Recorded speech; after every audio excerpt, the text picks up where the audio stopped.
Gracias, buenas tardes. Para los que no están dando paseos reales por la ciudad, tenemos un paseo virtual que nos va a llevar a lo largo del tiempo y del espacio. This is going to be a virtual walk, and as you see on the screen, the title is A Landscape of War and Fascism, and it's going to take us around campus, this campus. So it will be showing things that maybe you can see during these days, or if not, you've got to know that they are here. And well, basically, you've seen that we have a lot of time for this. We don't necessarily have to be that long. Basically, there will be a presentation, and then we have whatever we want for questions and answers and discussion. Tomorrow, there's going to be sort of a continuation because there is one of the panels that talks about this. So this is the beginning of a conversation, and we can have it as long as we want it, and that will be it. So Luisa Martín Rojo, apart from, co-organizing all this thing, she's a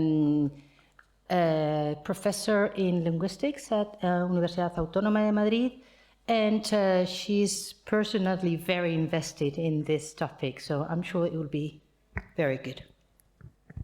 Thank you. A lo mejor me quedo sentada, no sé. Okay, thank you for coming to this walk around the LL14 venue, because everything is around this, yeah? And this is around the Complutense campus, but that is usually called the Ciudad Universitaria. Okay, so I think we need a bit of historical context. I hope you understand my English. Do you understand my English? Okay, thank you. Thank you. So I think traditionally Spain was a monarchy, or is a monarchy. And in 1931, the Spanish king, Alfonso XIII, abdicated, and that paves the way for the Second Spanish Republic. So between 1931 and 1936, Spain has a very progressive government, but in 1936 a conservative coup d'etat brought out, and then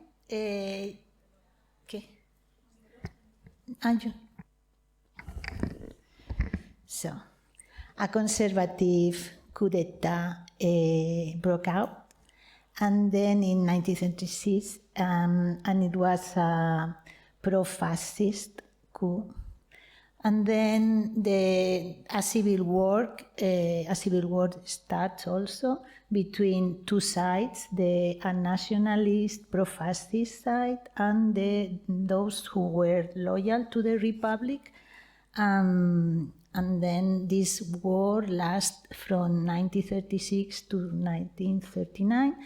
And the conservative plotters won the war, and then we have the dictature from 1939 to 1975, and in this moment Spain entered a period of transition toward democracy. So today we are our route is very linked to these events, no?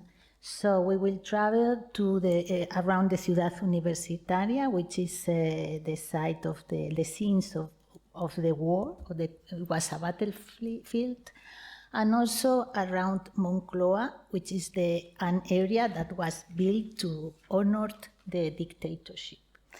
So what I wanted to show you is the relation between this landscape and politics, and specifically how these landscapes, urban, semiotic, linguistics, legitimize the regime, and also how it was used to reify the victory of the winners for day after day. So this is the map. And we are going to move from the Ciudad Universitaria to the Moncloa through this avenue, the Memory Avenue. So you can, if you want, you can download the map, and then you can look at the places along the way.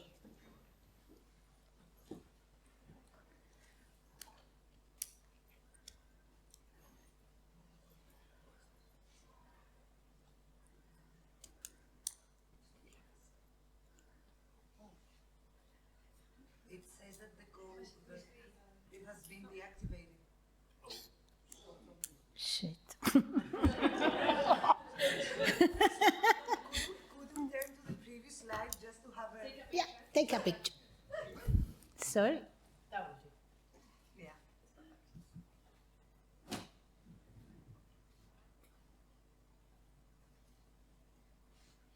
So in every stop, we are going to see more than one thing. This is why, yeah.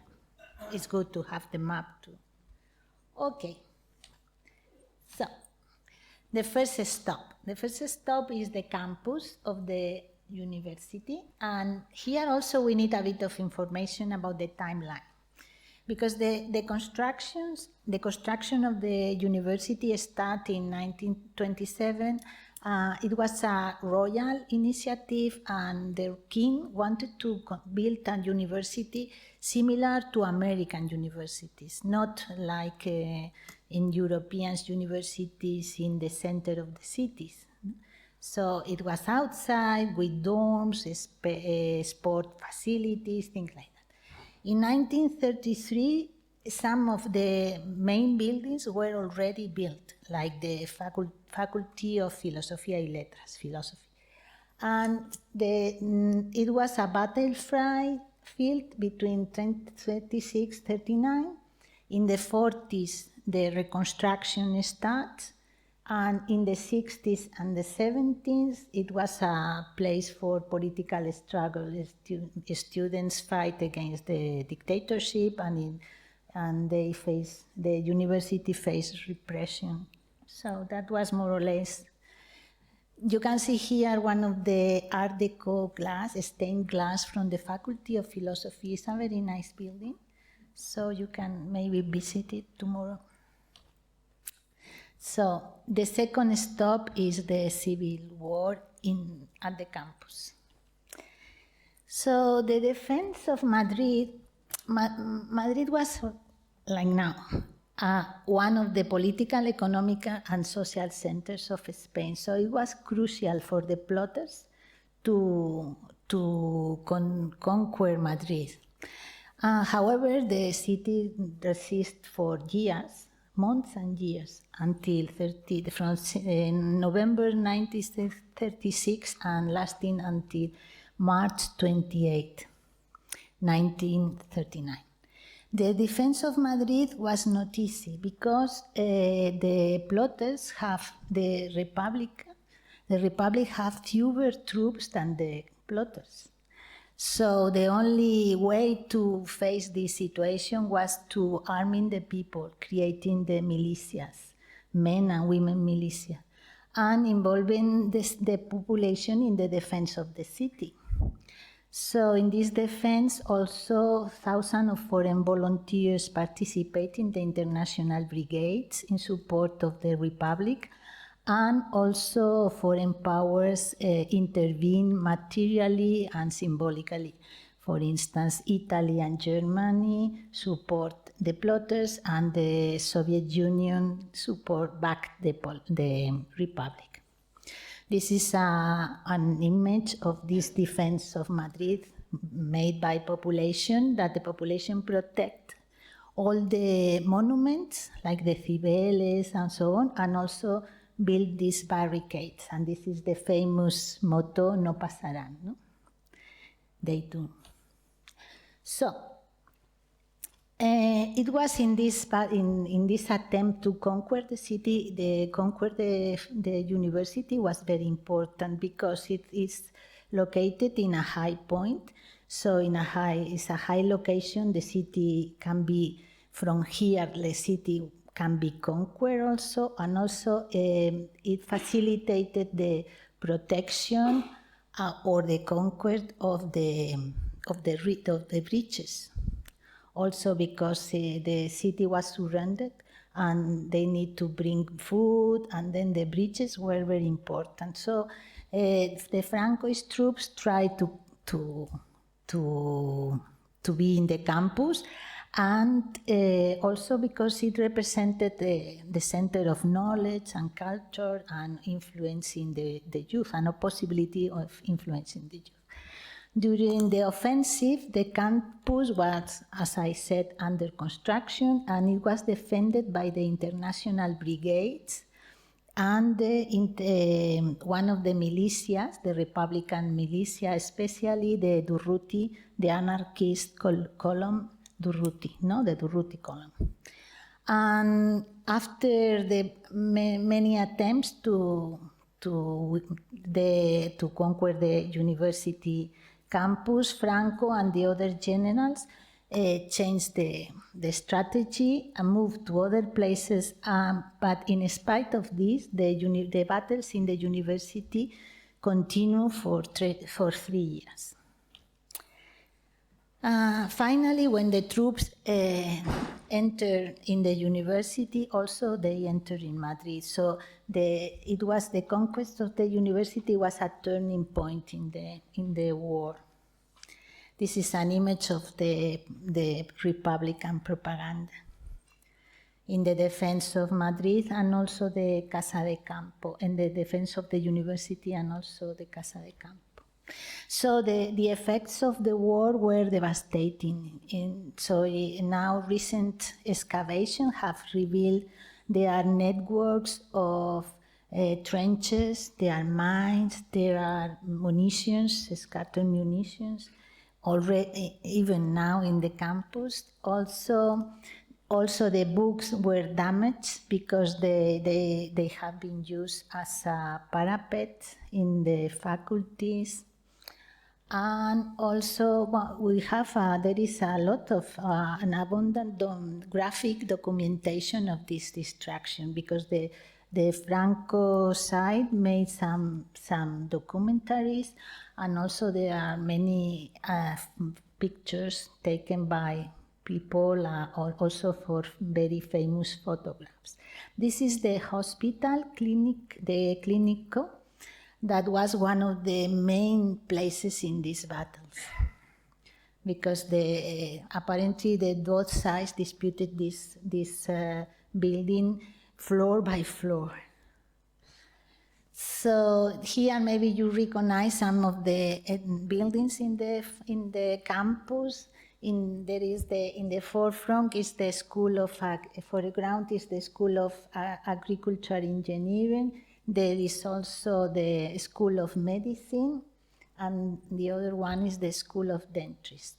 And every side has in their hands one of these different buildings. Also, these are the images of the Faculty of Philosophy and Letras, Filosofía y Letras, which is the faculty that hosts this conference before and after the battles. So, once the war was over, the Francoist side wanted to reconstruct the university. So the first plans were, the target of the first plans was not to rebuild the university and leave the area as a memorial of the war. But finally, it was agreed to, especially apparently Franco wanted to reconstruct it, but erasing the traces of the war. So the idea was to restart the classes as soon as possible and not leave many traces of the. So why? The reasons, because I forget it, the reason was that the resistance of the university was like a symbol of Republican resistance. So it was very important to erase this past. So the idea, or the main target, was to return to the classes as soon as possible, But before to do that, there was something very important. It was the cleansing of the professor bodies. No? Professor bodies. So the purge was really important. And after that, once the classes returned, many patriotic ceremonies were held and in the open spaces at the campus with this aesthetic national Catholicism. You have an example here. Is this aesthetic of the crowns was something in which Francoism, because of also and the single party, the Falange, invest very much in this kind of ceremonies. This is from the 1942. It was a parade. There are all the elements, important elements are here. The parade. This is is a mass. It's also a parade, but they are students who have to do the military service, and also near the cross. You see the cross. There are two circles, and it said presentes. So it's the fallen, and in the battles, the Francoist fallen were represented there. So you see the women and men are separated, and in these ceremonies were very important from a disciplinary point of view, because the people involved in them, they have to show their adherence to the regime. So they have to make the fascist salute, or they have to honor the flag, or this kind of ceremony. So from that point of view, it was really surveillance and discipline. So, besides this, also there are some commemorative plaques in the campus with honoring the fallen from the victorious side, only from the victorious side of the war. And this kind of plaques were very frequent in the Francoist landscape, and it was in churches, in cities, in villages, in many places, and also in the campus. However, now in the campus, like this one in the Faculty of Philosophy, have been covered, like in this example. So we can move from here, from the campus to the Moncloa area. This area is very interesting because it was like this before the war. It was a recreation area with parks, picnic areas, some fancy restaurants, and now is really a monumental group of fascist monuments and buildings. So it was built to celebrate the new regime and also to legitimate it. So from now on, I wanted to because Francoism was very aware of the role of the urban landscapes. They were really aware. In fact, the Directorate General of Architecture was a branch of the Ministry of Interior. So that really gives us an idea of what they really think that the urbanists can be used to celebrate and legitimate the regime. So what I want to do from now on is to consider how the role of these landscapes, the urban, linguistic, and semiotic landscape, in the production of knowledge that legitimate the regime, and also as a tool to enforce some power techniques.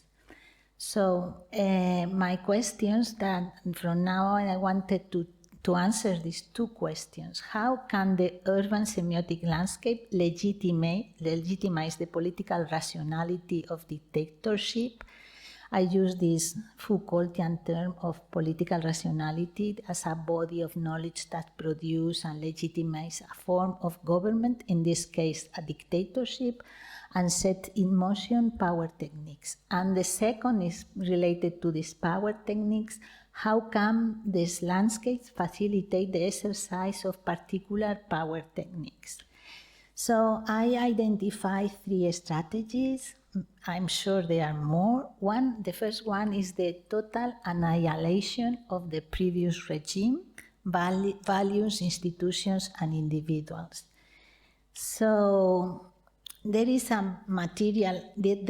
material annihilation, but also a symbolic. In the landscape, what we find is the symbolic annihilation, but then I think we need also this context of the dictatorship, because only after the war, 500,000 people went to exile.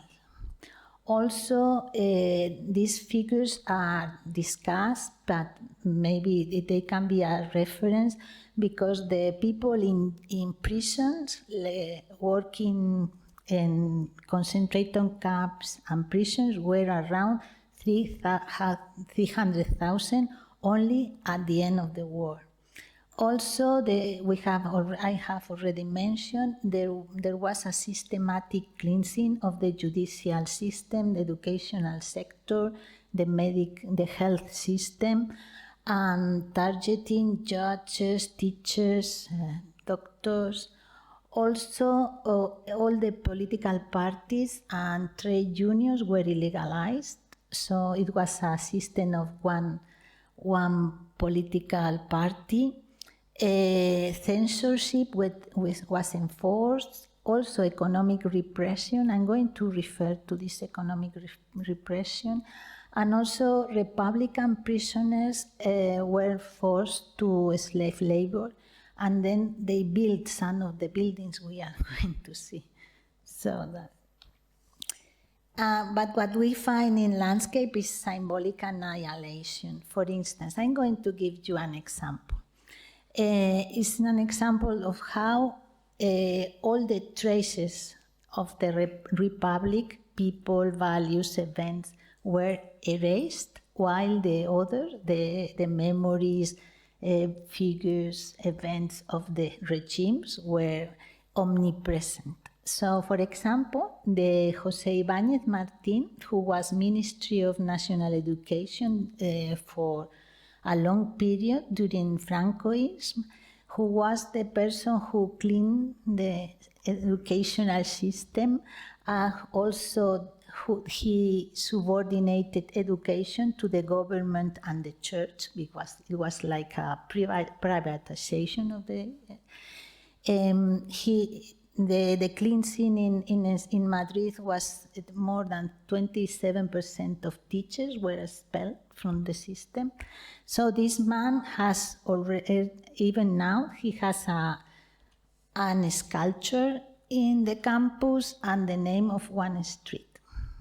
While the Bonaventura Durruti, who was the person who led the column, the Durruti column, who dies in the campus defending the ciudad universitaria, he is not remembered, nothing recalled to him. So this is a way to produce knowledge and to produce a kind of knowledge that legitimate the dictatorship. The second strategy is the material and symbolic appropriation of the space.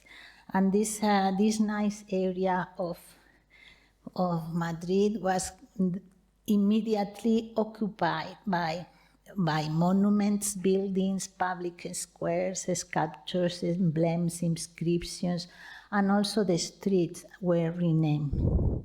So something that I think is very surprised me a lot is the speed, because all the buildings were built in 3, 4, 5 years. This is something very impressive if we think in the size, considering the size of these buildings.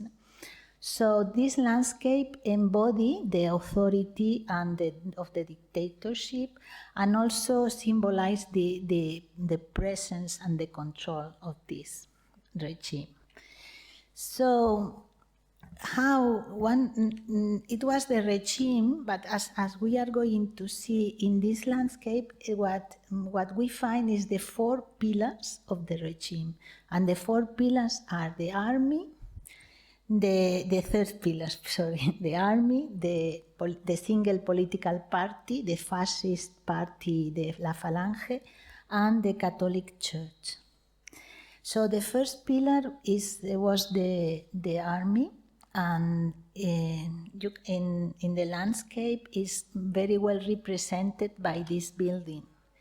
You can see the size of this building. It was the ministry, now is a headquarters, but it was the Ministry of the Air. So the air only has a ministry. And you can see the size, and you can see it from the outside, of course.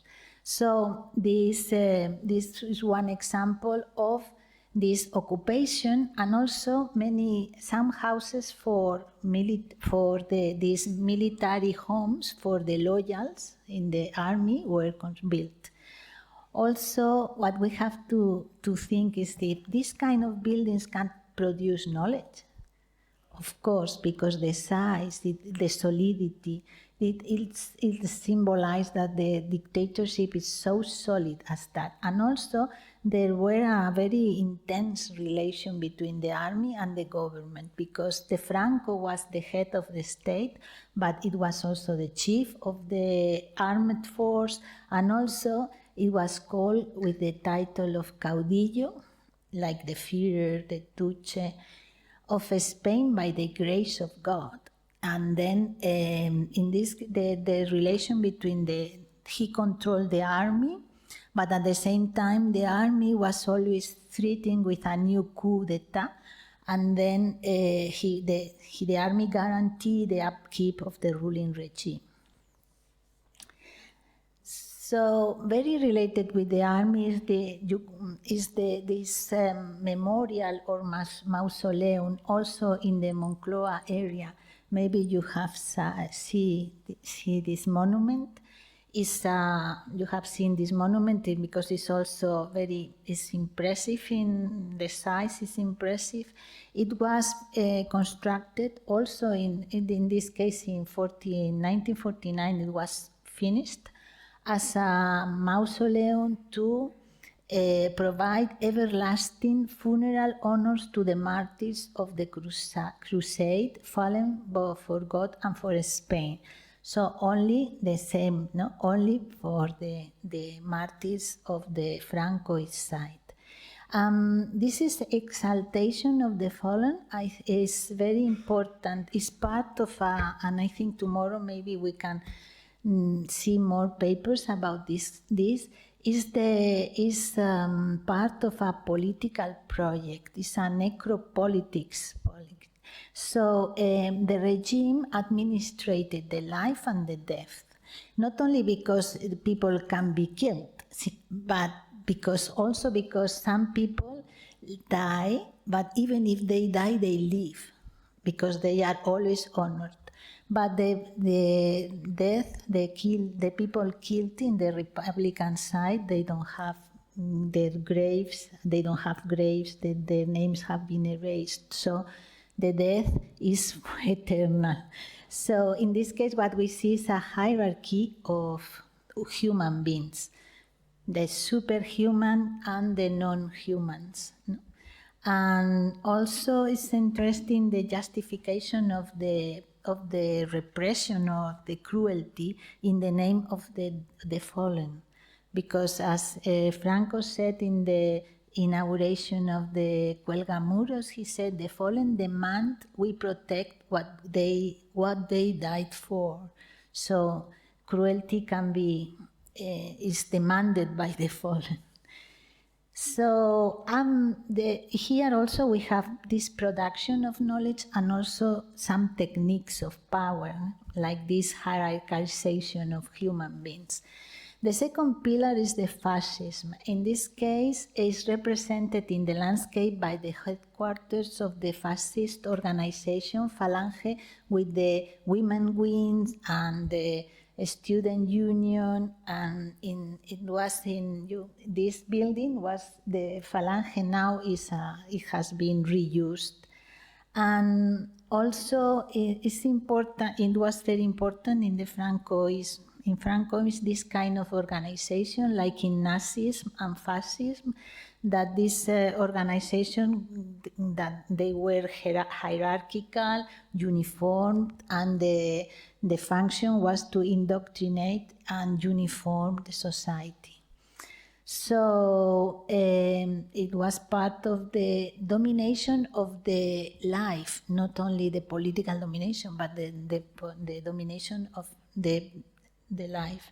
And in this case, we have also some benefits and privileges in this economic repression or benefits.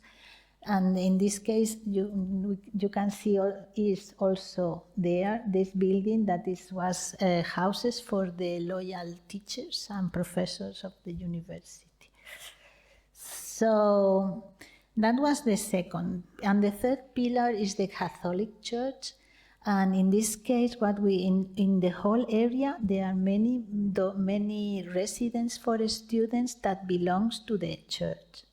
So all these residences were built at this moment, and also we can see the influence of the church in the name of the street like the Christ the King Square, or even in the name of the war, because from the beginning the war was named as a holy war. So it was a very strong relation between Francoism and the church, and particularly in the education. But this is very important because the role of the church was important in the indoctrination and in the regulation of behavior. It seems that it was like a pastoral power in the terms of Foucault, because the salvation depends on the political position. So this idea that the only conservative people go to heaven. And also there are some statues like the Blessed Virgin, and with a very nice inscription saying that during the glorious and long years, the Red Fury with its mines and servants destroyed the asylum and mutilated the venerated Virgin, while Franco's soldiers made her into the mirror of their fortress. So this is also is also in the area. So this, I think, after we can see, we have seen the height, the size, the shape, the solidity, the materials used in these buildings, and they are metaphorically linked to the solidity of the regime and the pillars that sustain it. Also, all these buildings in the urban semiotic and linguistic landscape together, and the pillars they represent, form a complex system of power that reinforce the authority of the regime. But not only the authority influences life and shapes the behavior and ideologies of the population. So I think that these landscapes mobilize like three kinds of powers: a military and dictatorial power that suppress the dissent, that infringes on rights, also with a necropolitical dimension, and that reinforce the regime dominance, but also a fascist organization power that imposes hierarchy, discipline, a single ideology, that has a role in consolidating regime control, and finally an ecclesiastical power in the church with this role, pastoral role, guiding adherence to conservative norms and reinforces the regime control over morality. And now the third strategy, I'm going to refer very briefly to it because it's very long, this presentation, is the production of a narrative of national exaltation. And for this, we can see that there are also some buildings that are related to the dictatorship and also built at the same time between the 40s and the 50s, that, for instance, the Museum of America and the Hispanic Institute of Culture. Both of them are related with the nostalgia, with the imperial past of Spain, and also in this case, this nostalgia merged with the fascist expansionist attempt. So the motto for the empire toward God was revived in this moment and is what's used for Franco and particularly for the Falange to support this narrative that also concealed extreme poverty, the extreme poverty of the population, and also the international isolation. So Latin America was used as a way to break this isolation. And this is the fourth stop. That is the I like it because it's like a synthesis of all we have seen. And this is the arch. This arch here you can see together the mausoleum, also the army headquarters, and now and the arch. So this arch is a triumphal arch, was commissioned by Franco to celebrate the triumph of the plotters forces in the ciudad universitaria.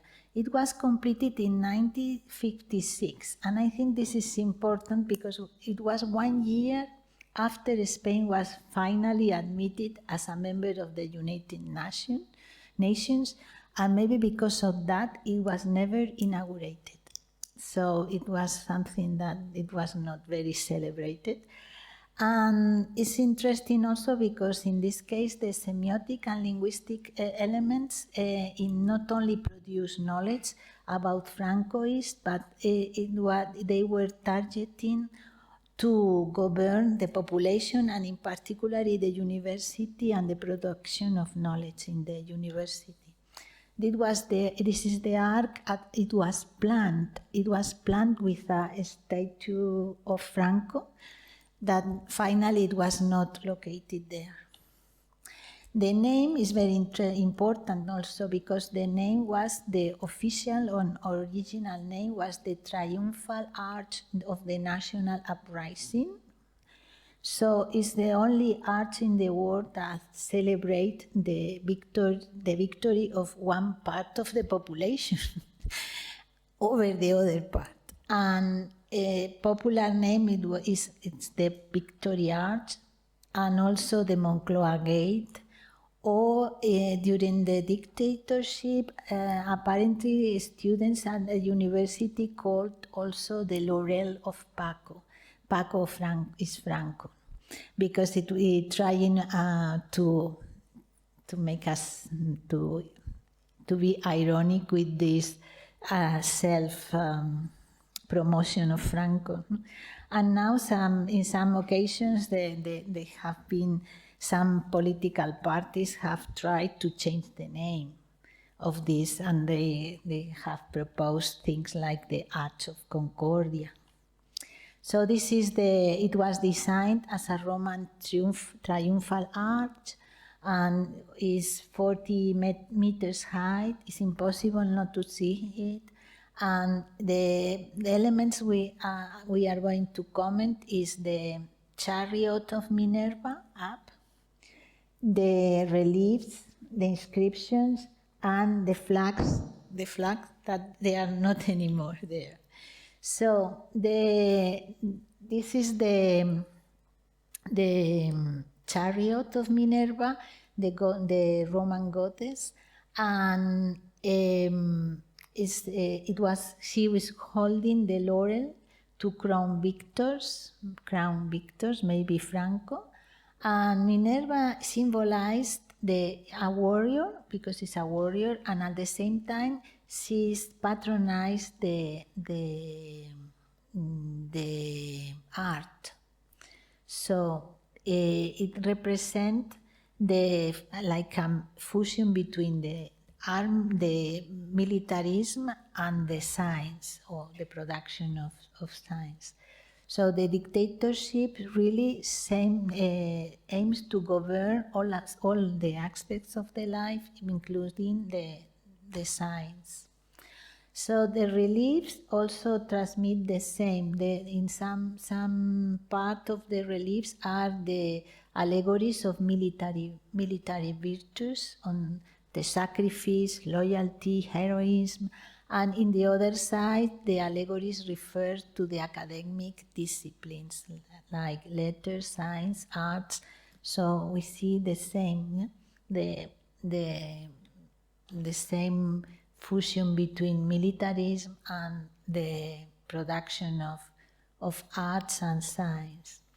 The inscriptions transmit more or less the same, but because there are two inscriptions in Latin, of course. One of them is this one that says, "To the victorious arms here, the mind, the State University, that will also triumph, dedicates this monument." And in the second is founded by the royal magnificence and restored by the great leader of Spanish people, that is, the great leader was Franco. The university flourished under the gaze of God. So in this case, it's not only the military values, but also the religious values that have to shape the production of knowledge at the university. Finally, before, but now these flags have been removed, but in both sides of the arch there were placed these three flags. And one of them is the flag of Francoist Spain, with goes with the motto "One, large and free." This was the political project for the nation. In the case of Franco, centralist, imperialist, and autarkic. And the second one, the flag of the fascist party, the Falange, that is in this case the motto was for the empire toward God. So presenting the imperialist not as an economic enterprise, but a religious one.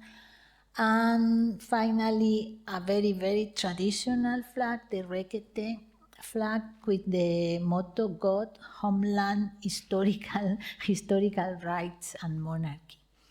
So below the arch, also arch and above the gates, also some emblems and the imperial eagle have been removed already, like the flags. So in this case, what I think is important is that the attempt to change all the aspects of the life, not only to have a very repressive government, but to change the production in the university, the life of people, these kind of things.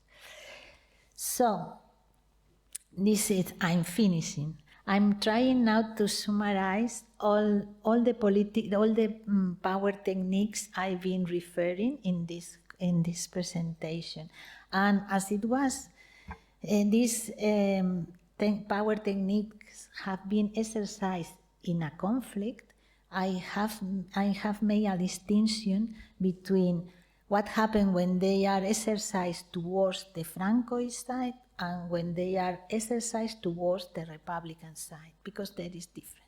So one of the techniques I've been referring is this administration of life and death and this hierarchy of beings.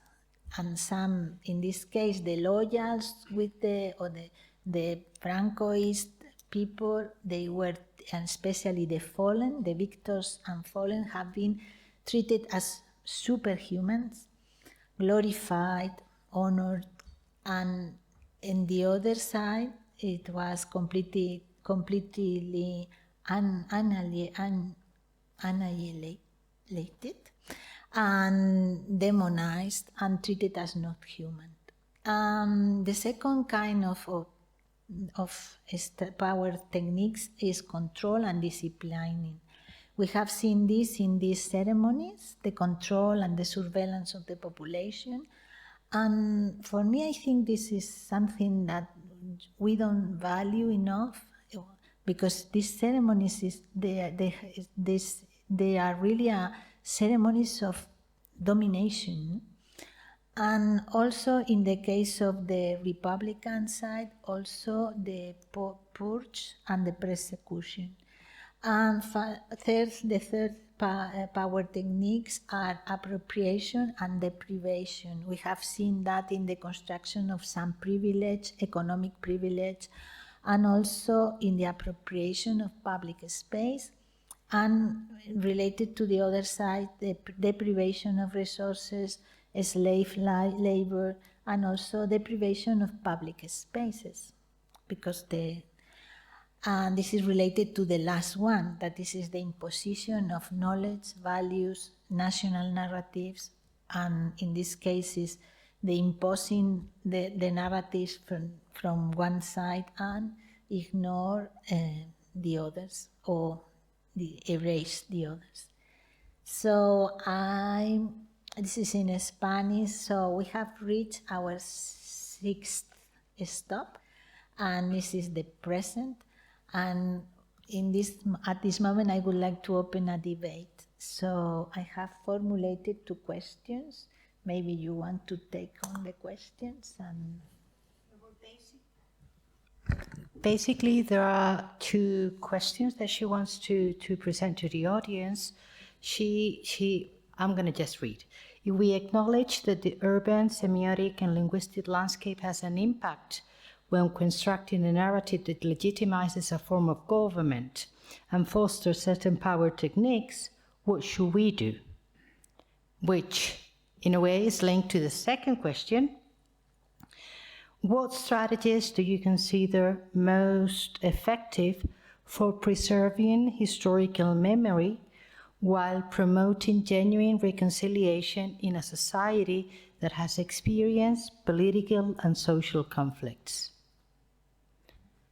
So probably these are it's a question that it comes in the side of a coin that has 2 sides, and probably you can relate it to your own historical experience, because this is something very particular to the ciudad universitaria, but certainly not unique. So, or linked to something more concrete, for instance, what can we do with this art? Because it's just to rename the art, to demolish the art. Or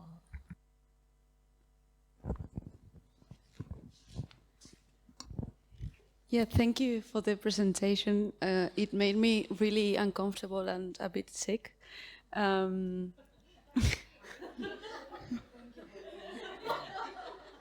So I was looking at myself and I was holding the chair. I was like, I don't have an answer, obviously, but I wanted to ask something. Is the current discourse on this that you're asking us?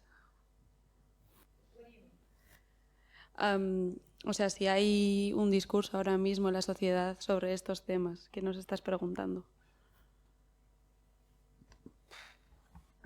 Sobre about these monuments. About the art, it's an open question. yeah, Yes. very recent. If you want to see those monuments, best thing you can do is either today or tomorrow when you leave, instead of going to the Metro Ciudad Universitaria, go down the stairs and take bus G, el G, okay? That will take you to Moncloa, but on the way you can see everything that we've been seeing there. It's very, very close to this place, or you're going to go to the building with the little church just upstairs in Edificio A. And I studied here, and I didn't notice, and I didn't know. No one told me, I never knew. So part of the thing is, a lot of people didn't know. Now, however, and I've seen this, and I was sending it to Luisa over the summer, it is becoming sort of part of the debate. And it is in the press, people are starting to talk about this. El Arco de la Victoria, who's Victoria? What do we do with this? Do we demolish it? Because we've heard of this in other parts of the world. But it's only very recently that we've started talking about this. Because it was the strategy to delete or erase the memory. And then people apparently, when this summer or last summer, they have some interviews of some people interviewing people about what means this art, and people answer things like against French, against Napoleon, the victory, for celebrating the victory of Napoleon and things like this. So there is immense ignorance, but also here at the university there is a group for that fighting for memory and memoria histórica, and then these people try to, but this is still coming. Maybe I think something is coming. There are people who wanted to, I think, okay, you wanted to, and then he wanted to from, the beginning. Okay, so really thank you for this. Of course, it was uncomfortable in the sense that it's not agreeable. I want to start with a personal experience. Some years ago, I dedicated a trip to Madrid solely on trying to find what you showed us today. It wasn't easy, it was really hard. I even went to the historical archive of Senetent. Mind you, I don't speak Spanish, but still I tried to, and I couldn't. And what I only found in the internet was from nationalist or fascist sites that informed about these points of triumph within Madrid. So I got to see some things, but with a very distorted perspective. I only managed to find the National Brigade column and also below in the ground within the ciudad universitaria. So coming from a country with a similar history, I think that what you said is mostly important, and it has to do with visibility of the erased memory. I don't think conciliation can ever be something the society achieves if half of the society, then that's schematic, okay, but a part of the society is still silenced 50 years or 30 years after. And I don't know if this is easy to come from the institutions. I don't think this is the case in Greece. And as far as I know, it's also not the case in Spain. But it can come from the below. So I think public history, grassroots memorials that can grant visibility to the site that it's not evident. So we have one alternative, memorials, you said. But having in mind the kind of education that is, because this is often a private public system with, so because I'm aware of that because of my daughter, I look at the textbooks and the word is not there. There is not information, so it's stops in 1936 because the war, resistance, everything is erased. Tomorrow, because tomorrow David is going to talk about Cuelgamuros. What is the? Yeah. Thank you. I was going to give a preview for my talk tomorrow, but I wanted to say beforehand, I'm so glad you ended with these questions because these are the questions I was going to ask you after this really wonderful and thorough presentation of this history that's so immediate for us right now.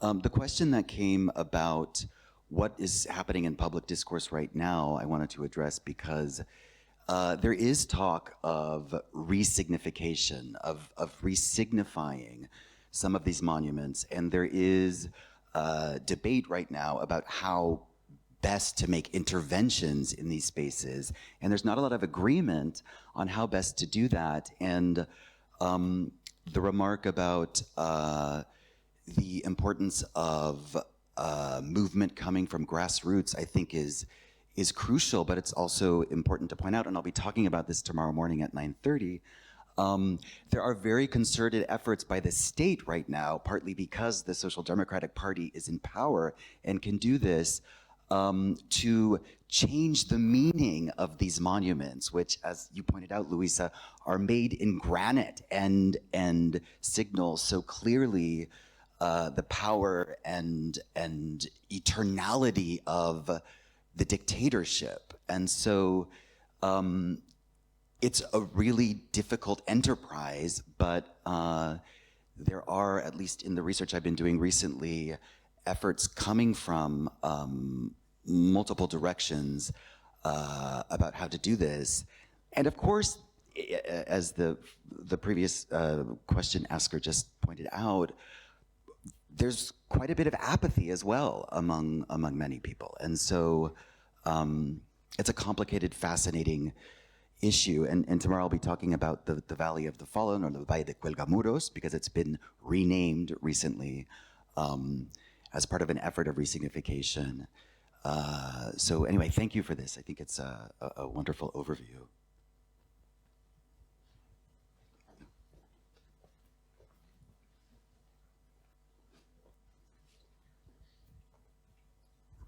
Thank you. I'm also so delighted with these questions, because it's for anybody else who's going to come to David's talk, I'm on right before him in the same room, so so stop by for me as well. I'm going to talk about this in Northern Ireland. And to be honest, the thing that I wanted to pick up which here is, I think grassroots comes up a lot as an answer to some of these kind of state controlled big things. I actually think, particularly speaking from a Northern Ireland perspective, I would urge quite a bit of caution when we say that we're going to turn things over to the grassroots and that will kind of take care of it.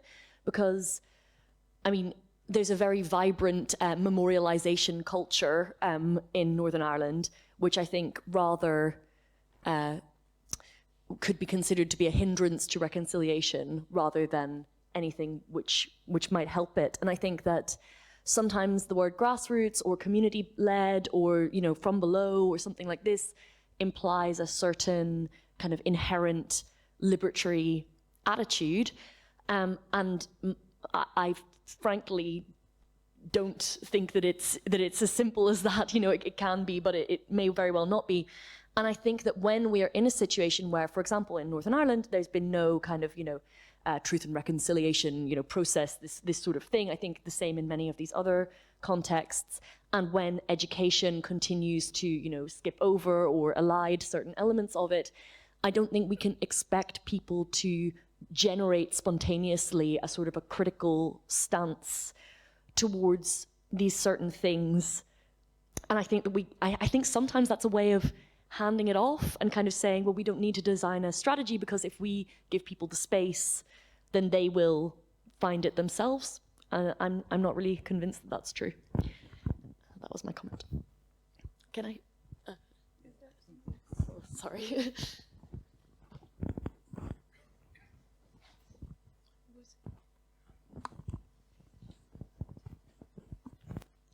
Thank you so much for that wonderful presentation. I'm so glad to hear that there is another person from Northern Ireland. I thought I was the only one.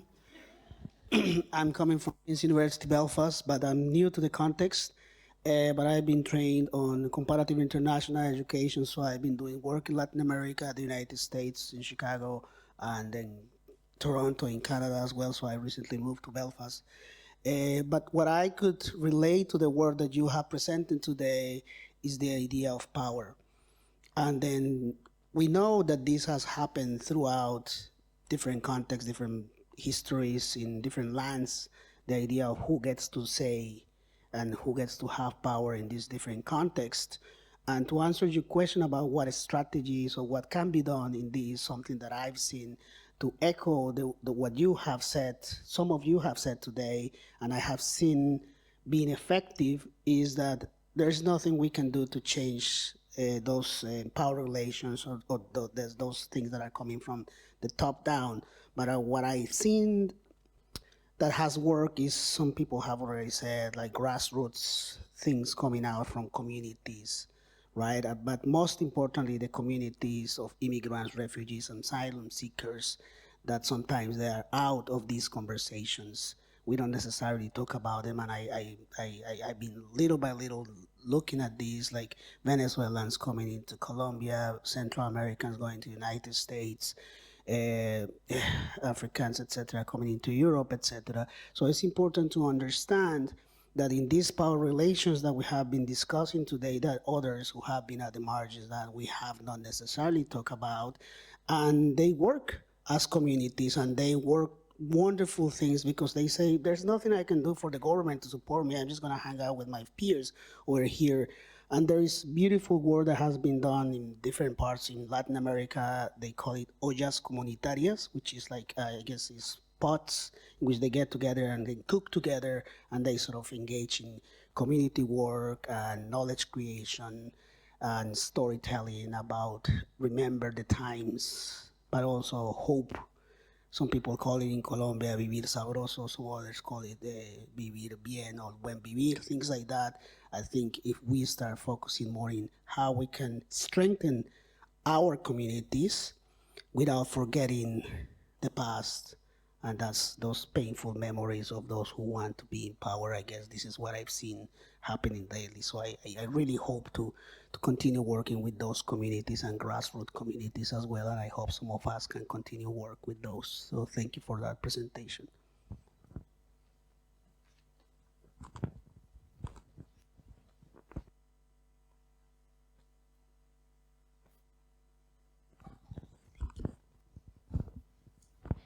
First of all, thank you so much for the presentation. It was very, very interesting.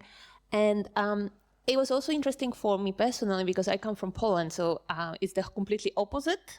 So the dictatorship was from the other side, but a lot of the things which we were talking about, it was exactly the same, so it doesn't really matter if it's right or left. I feel like a lot of those things were pretty much the same. And looking back at your question, so the Polish case was a little bit, or quite different from the Spanish transition. In Polish case, a lot of things were demolished after the transition, so a lot of the monuments were put down, and the names of the street were also changed really quickly. However, right now, you're having this generation that were really children when the political system changed, and they're starting asking, you know, what do we do with the past? What do we do with the 50+ years of communism? Because it was also, even though it was a dictatorship, it was part of the history. And there is this big question, and then one of the part is, you know, you have the political parties which are very right-wing opposing it, but then you have the other part of the people who are maybe not that politically involved and whose life was involved or was affected by that as well. And what I've been seeing lately in Poland, that whole part of the communism in certain way became kind of like a theme park. So you're starting having, you know, restaurants with the menus which were typical of that area, which is very limited as far as your menu, or the, you know, like the visual part. So that is one of the approach which I'm seeing in Poland taking part right now, which I'm not saying it's just one of the approach which is happening right now.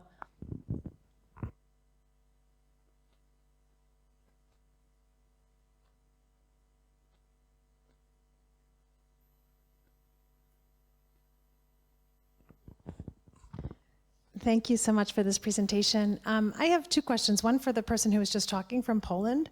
I'm wondering, and then I have another one for you, Luisa, but is that mock? Are they mocking the communist system with those menus of limited possibilities? I think it's very touristy, so it's always in a very, very touristy part of the city. It's very popular with the Western tourists. And I think it's a bit of both. I think it's in a certain way a bit of a sentiment. So if you are a child in the communist times, like I was, certain things, you know, it doesn't have this political background, this heavy part to it, and it's just things that you remember from your childhood. So I think part of it is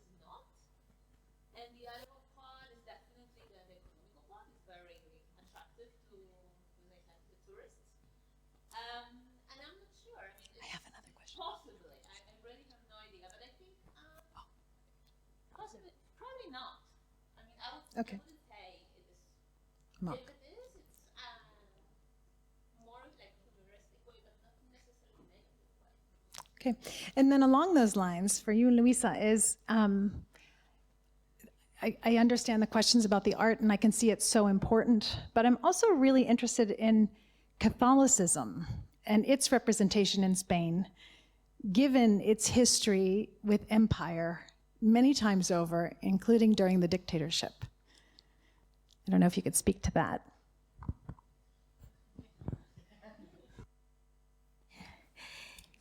I think there's the use of the religion to legitimize the empire, and also that is it's very complex. I think I cannot answer that, because something that I think it was really, because I wonder why the church, the Catholic Church in Spain, allowed Franco to be in these parades, under this palio that is only for ecclesiastical authorities. So this protection of the church, or even the Pope, to Franco, I think I don't understand why, and I don't understand how, after that, the church in Spain is keeping this authority. So I'm not able to I'm not able to give you an answer, because it's so complex, and I don't understand many of the different power relations there, and so sorry. Hi, here in the back. Just wanted to say that it's overwhelming that wherever we go, there's conflict. Coming from Israel, I always feel that we have the most interesting drama, but maybe not. Just want to share with you a great quote by an Israeli late politic who said that a nation which doesn't know its past, its present is dull, and its future is vague. So I believe we all should know our past and tell the story. I believe that the story should be told. I'm referring to all the ideas to demolish all kinds of buildings and stuff. So just wanted to share this quote by Yigal Allon. This is his name.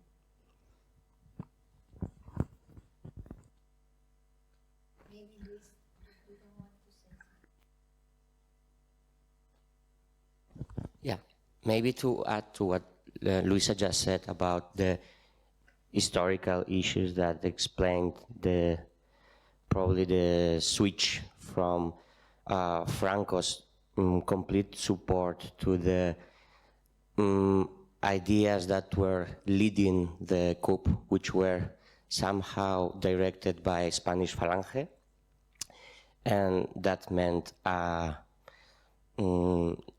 without limiting any, without any limits, extermination of,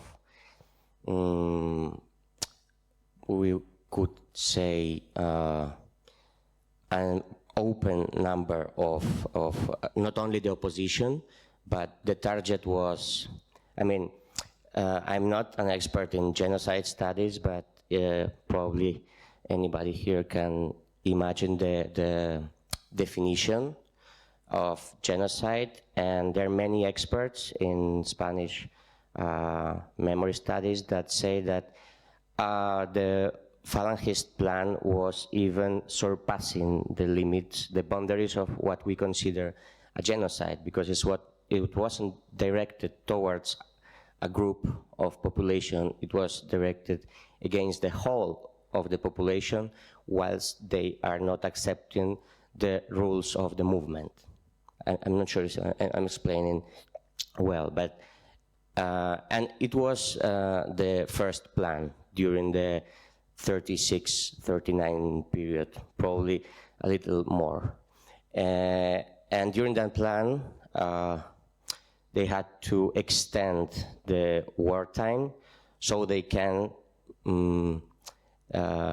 go as far as they can with the extermination plan, with 500 work camps that they were actually working as extermination camps too, as it happened later in Germany. Well, a lot of repressive lines that were, yeah. And after the 41st year, they completely switched to the other plan, which was re-education. And that was a plan led by the heads of the church that were supporting Franco's coup. They convinced Franco to stop the extermination plan and start controlling the main institutions as mainly schools, hospitals, and they switched the kind of repression. They started to, you probably heard about the, ¿cómo dices? Bebés robados. Los bebés robados, the stolen babies, yeah, the stolen, you probably heard that this continued probably until the 80s in Spain. It was a common practice during all Francoist years. And they took these little children from Republican families and they put them into fascist families, and with the will they could re-educate them. And all these theories about the red genes that were transmitted by Republican mothers to their children, actually this physician, Vallejo Nájera, maybe some of you are familiar with this name because he was one of the main Franco's person in Nazi Germany. So there were a transmission of repression practices in the sense of re-education through many kind of tortures and so on and so on. And yeah, that was a very important switch in Franco's politics to I mean, even this institution where the el CSIC, could you tell the last letter in English? The Research Council. The Research Council, yeah. The National Research Council, which is, yeah, was settled in those specific years by the church authorities. So we have this very interesting movement, no, in Franco's politics. And of course, church was not being probably less exterministic in that sense. They were much more strategic. They were being much more strategic because the exterminist tradition of Spanish church goes well far away. I mean, we have the story of, no, that's true because we can explain not only through the story of the 20th century, but we can talk about the 16th century, how church resisted the liberal turn in the 19th century. So we have this exterminist tradition continuing probably since 15th century towards the Spanish Civil War. So I think I'm not explaining myself quite well because we're not sleeping too much these days. So I'm sorry, but I hope it helps. And in this change in politics have also, I think, an influence what happened in Europe. No? The Nazis and fascists lost the way, the war, and then Franco is changed the politics, no? In some way, no? Because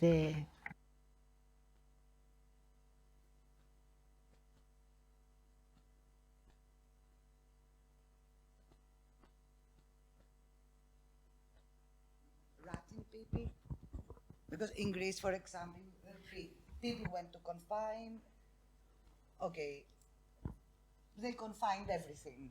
And then priesthood was involved with the state ratting people. So do you know if the church here had the same, that could explain one more reason why the regime could couple with the church?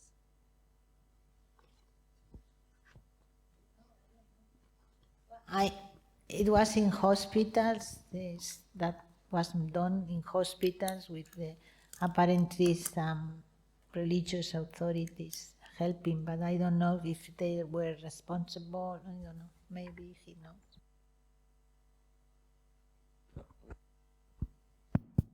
Yeah, it's quite known, all the repressive practices, all the abductions practiced within the church institutions, because they were governing all social institutions since this politic switch that happened in the early 40s.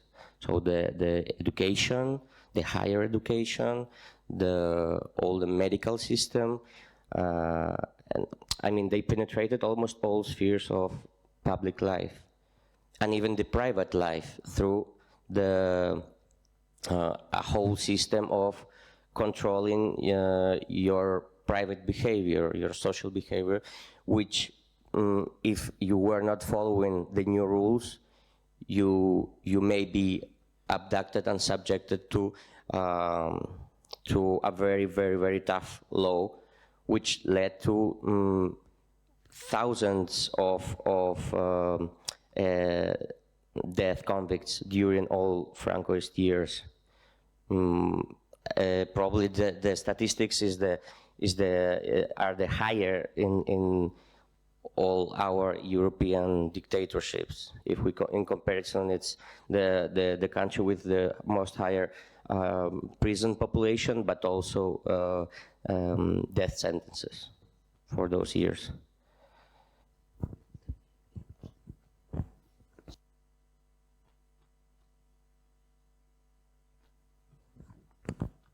Sorry, I'm changing the topic now. I'm a German, and I'm particularly interested in the remembrance of colonial history in Germany, Germany's colonial history, that is often silenced and forgotten, invisible. Although we also have colonial monuments, sometimes even hidden in parks that no one can enter any longer. So it's very different, of course, but something that I particularly like is when in Hamburg, for example, there are very, very good activists advocating for Hamburg's post-colonial state, and they spray on the monuments, so this is also some kind of resistance, but they also took down some monuments, and sometimes they take them out and then they engage with them with performance, art, and make it more of a community thing, because in Germany too, people usually don't know anything about Germany's colonial past, so I think it's often an issue of visibility, but also of education, of educating the broader public.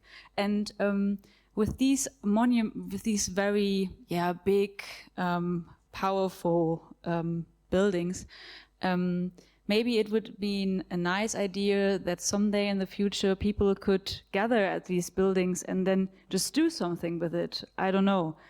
I don't know. Paint would be maybe a bit difficult, but do like some art around it, some projects, and really engage and get into a conversation, because with these communal activities, sometimes people come around that maybe don't know how they could talk about these things, so maybe they can find a way to talk about these things with creative ways, or they can get knowledgeable about these things, like educated. So because removing is sometimes very difficult. Removing things, then they are not there any longer, and maybe the generations in the future won't remember these things any longer. So when there are buildings, so do something with these buildings. This is my suggestion. But also my personal opinion that this is the best way to do it. Yeah, maybe buildings is different than monuments. Yeah, because in this, some of these buildings have been reused, but this, for instance, the arch, because as Clara sent me this summer, the city council was presenting the arch as a victory arch in one word, so banalizing the. So it's very difficult to resignify this art, saying it's nothing. So.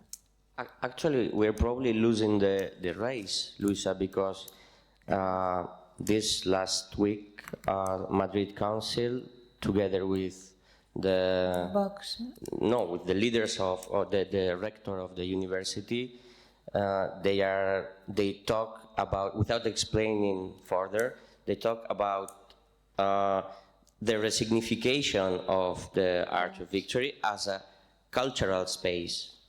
They just give the headline, they didn't say anything else, and we are all waiting for their secret plan. And the only party in Madrid's council that defended the idea of transforming the, I mean, probably much other groups had in their, in their idea, but the only one to express it was Vox, was the far-right extreme party, which were quite uncomfortable to find themselves all time exposed to the idea of the fascist victory emblem and so on and so on. Of course, in their private life, they are completely happy with this, but they expressed themselves about it in Madrid Council, while no other group did so. And even they had a lot of criticism by their own followers on social media, etc., etc. So yeah, of course, I think there is a problem with resignification. There's probably it's a huge problem with destruction of monuments and buildings. But the idea of doing it through art or any other expressions, I think it's also quite controversial, because, I mean, even in Germany, where there was a lot of, let's say, transitional justice measures, a lot of years passed, and I mean, of course, Germany is not the only place, but we have thousands of neo-Nazis there and around. So, and Spain at the same time is the only country in Europe and probably in the world, because it appears as such in transitional justice handbooks, a unique case of transition from dictatorship to democracy without any transitional justice measure. There's any, I mean, nor commissions of truth, nor annulation of the convicted any sentences that were signed by the dictatorship.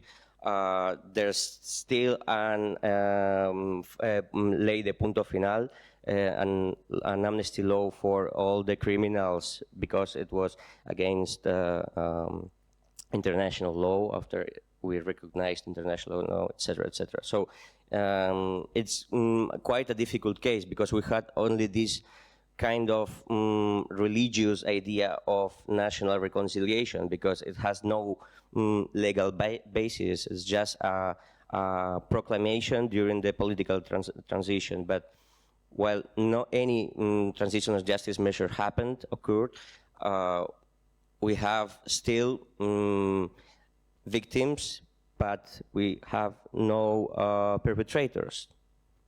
We don't know who were the perpetrators, while they were the official state. And they passed directly as the local, provincial, municipal, and state authorities or politicians. We have one more question. Maybe we could wrap it up. Yeah, but I wanted to ask something. Sorry.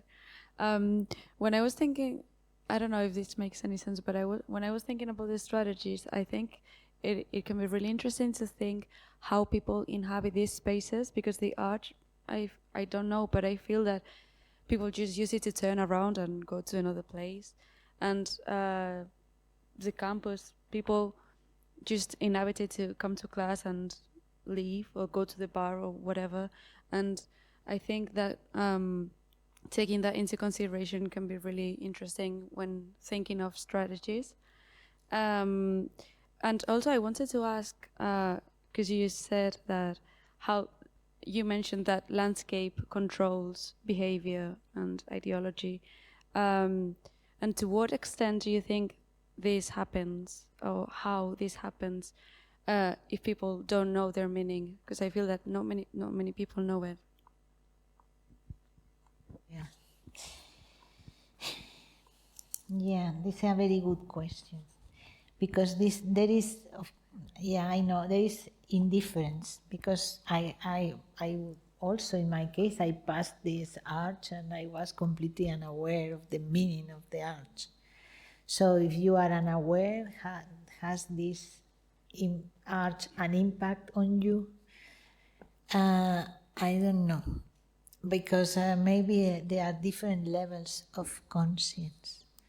Because I'm sure the feelings and the feelings, the emotions, the thinking, even the ideologies are not the same in a landscape as it was before the area, with a picnic area, parks, some places to gather in. So I'm sure this landscape transmits something different than these buildings with this size, this material, this solidity. So maybe it's not the same degree or the same kind of conscience, but I'm sure this kind of landscape have an impact. Even if you often thinking of state, how do you say status. For instance, you go by the city, around the city in Madrid, there are so many men in horses, and you don't know who are. Or maybe some kings or something, warriors. But even if you don't know, there are no women. They are always with weapons. They are always on horses. So these have a meaning, no? All these have meaning. And then I think there is a landscape that produces emotions and also forms of being and of living the city. No, this urbanist, they are very aware of that. This is, I think, is a depriving us of the landscape, no, depriving us of enjoying the space, so the right of the city. This is not our city. No? What is Columbus in all the squares? No, I think there is some message there. Yeah. So, well, yeah, a very quick question or comment. I was thinking in the same lines about the Arc of Triumph, that maybe it's not just the arc, but it's really inaccessible. That is, if you go to Moncloa, you can't really reach it physically. So it would actually need a transformation, as you were saying, of the whole area, doing something to that whole area, maybe going back. So it's not only the arc in itself, but the whole area. And then additionally, it's the symbolic power of the arc. The arc has to be transformed into something else, like a gate, or as somebody else was saying before, but changing it, because if it stays as it is, it will always evoke back to the Romans, back to all the empires into the past, what it means. So it's really difficult to change it if it remains the same, it has to either disappear or turn into something very different. But thank you.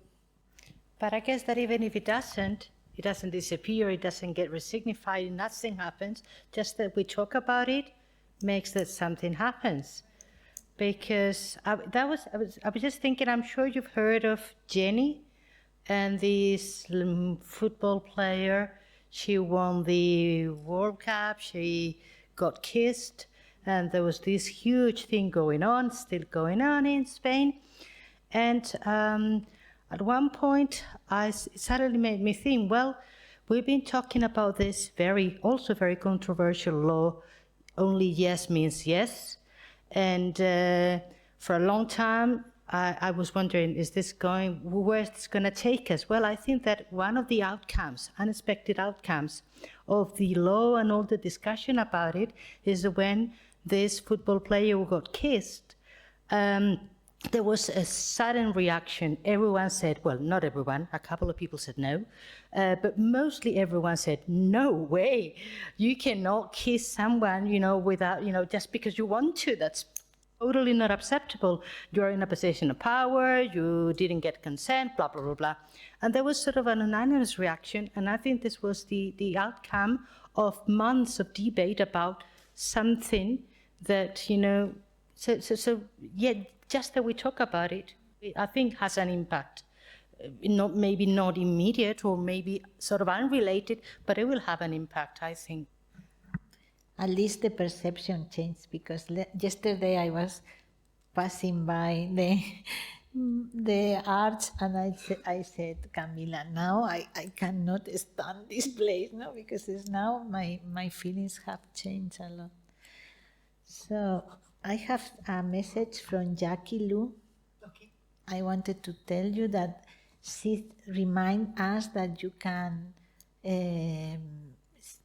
visit the installation and use and put the cards. Do you know the installation, Jackie Lu?